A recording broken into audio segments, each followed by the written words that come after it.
કેમ છો? આજે આપણે બેસનની ખાંડવી બનાવી રહ્યા છીએ. બેસનની ખાંડવી બનાવવા માટે 1 વાડકી બેસન, એ જ વાડકીથી દહીં અને એ જ વાડકીથી પાણી. આજે આપણે સ્ટીમ ખાંડવી પ્રિપેર કરી રહ્યા છીએ, એટલે એમાં મહેનત પણ ઓછી પડે છે અને એકદમ ફટાફટ 10 મિનિટમાં રેડી પણ થઈ જાય છે. સૌપ્રથમ આપણે એનું બેટર રેડી કરી લઈશું. જે વાડકીથી બેસન લો છો એ જ વાડકીથી દહીં અને એ જ વાડકીથી પાણી એડ કરીશું. સ્વાદ પ્રમાણે મીઠું, લીલા મરચા આદુની પેસ્ટ, થોડી હળદર, થોડી હિંગ એડ કરીશું. બસ 10 મિક્સ કરીશું બધું અને આપણે સ્ટીમ કરવા મૂકીશું. એક્ઝેક્ટ 10 મિનિટ સુધી આને સ્ટીમ કરીશું.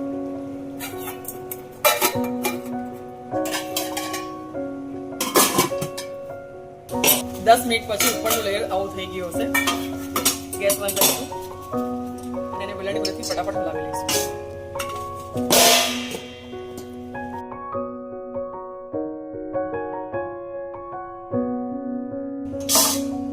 પછી એને થાળી પર પ્લેટિંગ કરીશું. થોડી જલ્દી કરવી પડશે.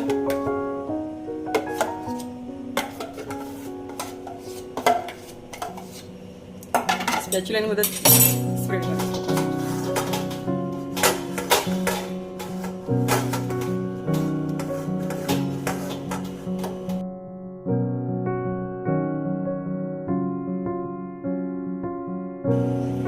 હવે આપણે સ્ટફ ખાંડવી બનાવી રહ્યા છે,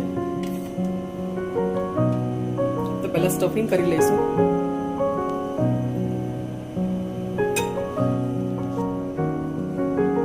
પનીર સ્ટફ ખાંડવી બનાવી રહ્યા છે, તો પનીરની અંદર પંજાબી મસાલો નાખીને આપણે સ્ટફ કરીશું.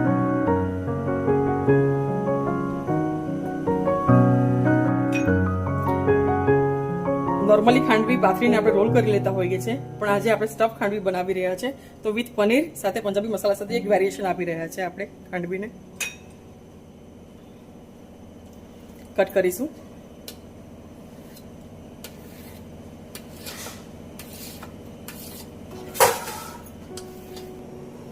રોલ કરી લઈશું.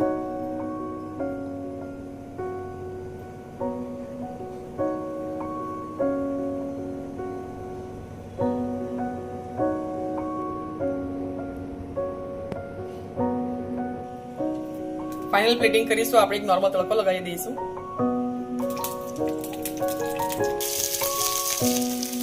વઘારમાં આપણે દહીં, લીલા મરચા અને લીમડો નાખીને વઘાર કરીએ છીએ. ફાઇનલ પ્લેટિંગ કરી લઈએ.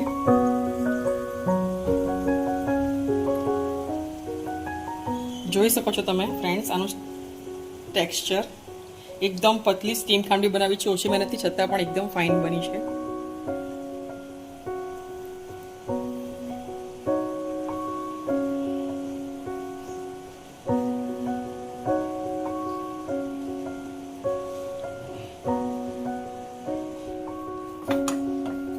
વઘાર મૂકીએ છીએ.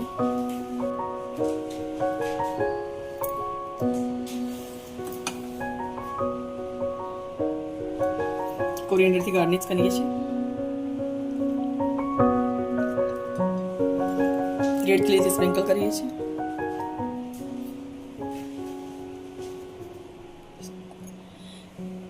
જેટલો ટેસ્ટ જરૂરી છે એટલું પ્રેઝન્ટેશન પણ ફાઇન હોવું જોઈએ, તો જ બચ્ચાને ભાવશે ને તો જ ખાશે એ લોકો. લાસ્ટ કોપરાની છીણથી ગાર્નિશ કરીએ છીએ.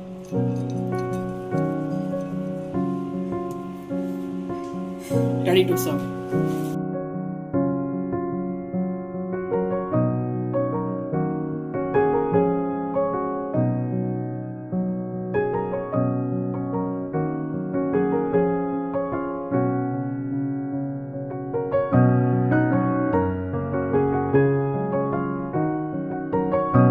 આજે આપણે નોર્મલ ખાંડવીને એક નવું વેરિએશન આપ્યું છે, પનીર સ્ટફ કરીને બનાવી છે. તમે એકવાર જરૂર ટ્રાય કરજો અને તમને આ રેસીપી કેવી લાગી મને કોમેન્ટ સેક્શનમાં જરૂર બતાવજો. અને જો થોડી પણ આ રેસીપી ગમી હોય તો લાઈક, શેર અને સબસ્ક્રાઇબ કરજો. આપણે મળીએ નેક્સ્ટ વિડીયોમાં. ત્યાં સુધી બાય. Thank you.